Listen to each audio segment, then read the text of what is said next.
racing just is started with Chicks. To Chicks, break quick, let us start out. As Charm in the middle portion, let's kiss and say goodbye. Divine the Grace comes next, Chicken Dance, running by the release flow, Joiner Ninjitsu, second loss, while Mapaghinala is the early trailer by about 12 lengths.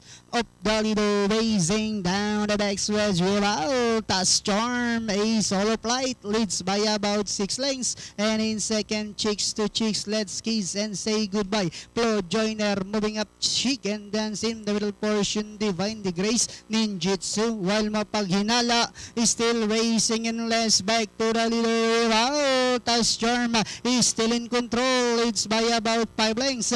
Let's kiss and say goodbye now, trying to get close in second. Chicks to Chicks is done in third, and in fourth, Chicken Dance. Divine the Grace comes next, Flo Joiner, Ninjitsu, while Mapaghinala is still racing in less, and Diana entering the home stretch. Altas Charm is still in control by about 3 lengths. Let's kiss and say goodbye in second, Chicken Dance, Divine the Grace.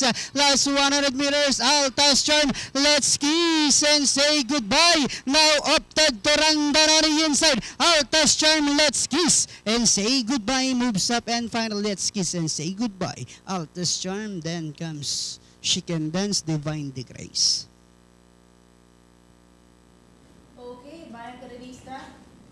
Okay, Bayang Karevista, para dito sa ating race number 4, ang ating unofficial winner, numero 6, let's kiss and say goodbye. At masisigundo nga po dyan, yung numero 5, si Altas Charm.